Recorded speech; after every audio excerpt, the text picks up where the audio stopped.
নমস্কার বন্ধুরা, আশা করি আপনারা সবাই ভালো আছেন। আজকের আমি আপনাদের কাছে একটি গুরুত্বপূর্ণ বিষয় নিয়ে আলোচনা করব। আপনারা সবাই ইনকাম ট্যাক্স রিটার্ন সাবমিট করে দিয়েছেন। ইনকাম ট্যাক্স রিটার্ন সাবমিট করে দেওয়ার পরেও আপনাদের বেশ কিছু কাজ বাকি থেকে যায়। আপনারা সেই সমস্ত কাজগুলো কমপ্লিট করেছেন কি না আগে তা একবার দেখে নেন। প্রথমত আসে, আপনি ইনকাম ট্যাক্স রিটার্ন সাবমিট করার পরে আপনি ভেরিফাই করেছেন কি না। ভেরিফাই না যদি করে থাকেন তাহলে কিন্তু অতি অবশ্যই ভেরিফাই করে দিন। ভেরিফাই কীভাবে করতে হবে আমি তার আগে অনেকগুলো ভিডিওতে দেখিয়েছি, তা সত্ত্বে আমি আরেকবার আপনাদের স্মরণ করে দিচ্ছি। আমরা কিন্তু ভেরিফাই না যদি করে থাকি তাহলে কিন্তু আমাদের ইনকাম ট্যাক্স ডিপার্টমেন্ট আমাদের রিটার্নটাকে ইনভ্যালিড রিটার্ন হিসাবে ট্রিট করবে। আপনার রিটার্ন সাবমিট করে দেওয়ার 1 মাস বা 30 দিনের মধ্যে অতি অবশ্যই আপনি ভেরিফাইটা কমপ্লিট করে নিন। ভেরিফাই বিভিন্নভাবে করা যায়। সে হতে পারে আধার ওটিপি দিয়ে, হতে পারে আপনার ব্যাঙ্ক অ্যাকাউন্ট, হতে পারে আপনার নেট ব্যাঙ্কিং থেকে ডিজিটাল সিগনেচার দিয়ে। তাও না যদি করে থাকেন তাহলে কিন্তু আপনার অ্যাকনলেজমেন্ট কপিটাকে প্রিন্ট আউট করে সিগনেচার করে বাই পোস্টে পাঠিয়ে দিন, তাহলে কিন্তু আপনার ভেরিফাইটি হয়ে যাবে। 2 নম্বরে আসি, আমরা সম্ভবত ইনকাম ট্যাক্স রিটার্ন সাবমিট করে থাকি কোনো একজন ট্যাক্স কনসালট্যান্টের কাছে গিয়ে। ইনকাম ট্যাক্স যতই সরলীকরণ করুক না কেন, আমরা আমাদের রিটার্ন সাবমিট করার সময় ট্যাক্স কনসালটেন্টের শরণাপন্ন হই, কারণ তেনারা আমাদের থেকেও বা আপনাদের থেকে অনেকটা এক্সপার্ট। বিশ্বস্ত ট্যাক্স কনসালট্যান্ট খুঁজে বের করে নিতে হবে। বিশ্বস্ত ট্যাক্স কনসালটেন্টের কথা বলছি এই কারণে, বর্তমানে আমাদের পেশায় যে সমস্ত ট্যাক্স কনসালটেন্ট রয়েছে আশা করি তারা অনেকেই অনেক সুবুদ্ধি সম্পন্ন, কিন্তু তাদের মধ্যে আমাদের পেশায় বেশ কিছু অসাধু ট্যাক্স কনসালটেন্ট রয়েছেন। তিনারা বিভিন্নভাবে আপনাদেরকে হ্যারাস করেন। তার জন্য আপনাকে একটি বিশ্বস্ত ট্যাক্স কনসালটেন্টকে যে খুঁজে নিয়েছেন তার কাছে ওটিপি, তার কাছে সমস্ত আইডি পাসওয়ার্ড রয়েছে, সেটা আপনি নিয়ে নেবেন। আইডি পাসওয়ার্ড নিয়ে আপনি অতি অবশ্যই চেক করে নেবেন আপনার ইনকাম ট্যাক্স রিটার্নটি ভেরিফাই হয়েছে কি না, এবং ওনাদের কাছে আইডি পাসওয়ার্ড নেওয়ার সঙ্গে সঙ্গে দেখে নেবেন আপনার মোবাইল নাম্বার এবং ইমেল আইডিটা আপনার দেওয়া রয়েছে কি না। কারণ সাধারণত ট্যাক্স কনসালটেন্টেরা নিজেদের মেল আইডি মোবাইল নাম্বার দিয়ে থাকেন। সেক্ষেত্রে কোনো কিছু নোটিফিকেশান আসলে আপনাকে কিন্তু ওই মেল আইডি কিংবা মোবাইল নাম্বারে আসে, আপনার কাছে কোনো কিছু আসে না। তার জন্য যদি আপনার মেল আইডি মোবাইল নাম্বার দেওয়া থাকে তাহলে অতি অবশ্যই আপনি আপনার মেল আইডি এবং মোবাইল নাম্বারটাকে চেক করে নেবেন, এবং যদি না থাকে তাহলে পরিবর্তন করে নেবেন, কারণ নোটিফিকেশানটা আপনার মেল আইডিতেই চলে আসবে। আপনার যে ট্যাক্সটা জমা দিয়েছেন সেই ট্যাক্সটা ঠিকঠাক জমা হয়েছে কি না তার জন্য কিন্তু আপনি দেখে নেবেন পে ট্যাক্সে গিয়ে আপনি দেখে নেবেন চালান হিস্ট্রিতে আপনার যে ট্যাক্সটা জমা দিয়েছেন সেই ট্যাক্সটা জমা হয়েছে কেন।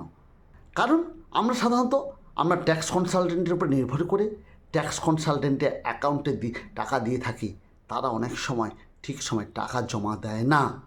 তার ফলে আপনাদের নোটিফিকেশান বা নোটিশ আসতে পারে, ডিমান্ড নোটিশ। আপনি পে ট্যাক্সে গিয়ে চেক করে নেবেন আপনার ট্যাক্সটা জমা হয়েছে কি না। আপনাদেরকে রেফার করব বা সাজেস্ট করব আপনারা আপনাদের নিজের অ্যাকাউন্ট থেকে ট্যাক্সটাকে পে করুন, তাহলে কিন্তু আপনি মন থেকে জেনে নিতে পারলেন যে আপনার ট্যাক্সটা পেমেন্ট হয়েছে কি না। যদি আপনার কোনো ডিমান্ড নোটিশ আসে তাহলে আউটস্ট্যান্ডিং ডিমান্ডে চলে যান। আউটস্ট্যান্ডিং ডিমান্ডে গিয়ে অতি অবশ্যই একটা রেসপন্স করবেন যে আউটস্ট্যান্ডিং রয়েছে কি না। যদি থেকে থাকে অতি অবশ্যই রেসপন্স করবেন। সে ডিমান্ডটা আপনি এগ্রি অথবা ডিসএগ্রি। এগ্রি থাকলে আপনাকে ট্যাক্স পে করতে হবে, আর ডিসএগ্রি হলে কেন আপনি ডিসএগ্রি হয়েছেন সেটা কিন্তু আপনাকে জানাতে হবে। আপনি কীভাবে জানাবেন? আপনি হয়তো আপনার টিডিএস কেটেছে, সে টিডিএসটা রিফ্লেক্ট করেনি, সেটা আপনাকে জানাতে হবে। ট্যান নাম্বার দিয়ে টিডিএসটা রিফ্লেক্ট করেছে কি না আপনাকে জানাতে হবে। আপনি যে চালানটা জমা করেছেন তার সিআইএন নাম্বার দিয়ে, বিএসআর কোড দিয়ে সেটাও আপনাকে পুট করতে হবে। আপনার আউটস্ট্যান্ডিং ডিমান্ডে অতি অবশ্যই রেসপন্স করতে ভুল করবেন না। এরপরে আসা যাক, আপনার ইনকাম ট্যাক্সটি প্রসেস হয়েছে কি না সেটা দেখে নেবেন। আপনার কী হতে পারে?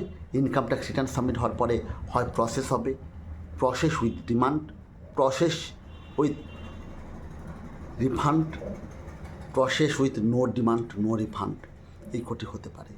আপনারা দেখে নেবেন আপনার প্রসেস হয়ে গেছে কি না। প্রসেস না যদি হয়ে থাকে তাহলে কিন্তু আপনি গ্রিভেন্সে গিয়ে কেন প্রসেস হচ্ছে না তার ডিটেলসটা আপনি ওখানে পুট আউট করবেন, তাহলে আপনার রিটার্নটাকে প্রসেস হয়ে যাবে। আপনি যদি আপনার ইনকাম ট্যাক্স রিটার্ন সাবমিট করার সময় সমস্ত যদি ব্যাঙ্ক অ্যাকাউন্ট না দিয়ে থাকেন তাহলে অতি অবশ্যই আপনি আপনার যতগুলো ব্যাঙ্ক অ্যাকাউন্ট রয়েছে সবকটা ব্যাঙ্ক অ্যাকাউন্টগুলোকে দিয়ে ভ্যালিডেট করিয়ে নেবেন। সেটা কিন্তু আপনি ভুল করবেন না। আপনি প্রোফাইলে গিয়ে আপনার দেখবেন ব্যাঙ্ক অ্যাকাউন্ট, সেখানে গিয়ে দেখবেন আপনার কতগুলো ব্যাঙ্ক অ্যাকাউন্ট দেওয়া রয়েছে, সমস্ত ব্যাঙ্ক অ্যাকাউন্টগুলো ভ্যালিডেট হয়েছে কি না সেটাও কিন্তু আপনি দেখে নিতে ভুল করবেন না। আপনি যদি ব্যাঙ্ক অ্যাকাউন্ট কোনো একটা ব্যাঙ্ক অ্যাকাউন্ট যদি আপনি ভুল করে যান বা দিতে না দেন তাহলে কিন্তু আপনার অসুবিধা হতে পারে। এরপরে আসা যাক, আপনি যে আইটিআর রিটার্নে ফর্মে আইটিআর সাবমিট করেছেন সেই আইটিআরটা সঠিক কি না সেটাও আপনাকে দেখে নেবেন। কারণ আপনাকে যদি ঠিক না থাকে আপনাকে নোটিশ করবে, সেই নোটিশেও আপনাকে রেসপন্স করতে হবে। এরপরে আসা যাক, আপনার ইনকাম ট্যাক্স রিটার্নটি ভালো করে প্রিন্ট আউট করে দেখে নেবেন আপনার ইনকামের সঙ্গে সেই ইনকামটি ম্যাচ করেছে কি না সেটা কিন্তু আপনি ভালো করে দেখে নেবেন। সে আপনি ওল্ড রেজিউমে যেতে পারেন বা নিউতে, যেখানে যান সেই হিসাবে আপনার ট্রিটমেন্ট করা হয়েছে কি না অতি অবশ্যই কিন্তু আপনি দেখে নিতে ভুল করবেন না। না হলে কিন্তু আপনাকে ইনকাম ট্যাক্স ডিপার্টমেন্ট নোটিশ করবে এবং ইন্টারেস্ট অনেক বেশি ডিমান্ড করবে এবং পরপরে ইন্টারেস্টটা চার্জ করতে থাকবে। তাহলে আজকে আমি আপনাদের কাছে আলোচনা করলাম ইনকাম ট্যাক্স রিটার্ন সাবমিট করে দেওয়ার পরেও আপনার বেশ কিছু সাবধানতা অবলম্বন করা উচিত। সেই সঙ্গে আরেকটা কথা বলে রাখি, যদি আপনি কোনো ভুল রিটার্ন সাবমিট করে থাকেন বা কোনো তথ্য যদি ভুল দিয়ে থাকেন অতি অবশ্যই আপনি রিভাইস রিটার্ন সাবমিট করবেন। রিভাইস রিটার্ন সাবমিট করে দিলেই কিন্তু আপনার অনেক কিছুই তথ্য যেগুলো ভুল থেকে গেছে সেগুলো কিন্তু রিভাইজ করতে পারবেন। তবে অতি অবশ্যই সেটা কিন্তু 31শে ডিসেম্বরের মধ্যে করবেন, তারপরে কিন্তু আপনার করতে পারবেন না। তাহলে আজকের আপনার কাছে আলোচনা করলাম ইনকাম ট্যাক্স রিটার্ন সাবমিট করার পরে আপনারা কী করবেন সেগুলো আলোচনা করলাম। যদি আমার ভিডিওটি হেল্পফুল মনে হয় অতি অবশ্যই ট্যাক্স ফান্ড চ্যানেলটিকে সাবস্ক্রাইব করতে ভুল করবেন না। তাহলে দেখা হচ্ছে পরবর্তীকালে নতুন ভিডিওতে। বাই, নমস্কার।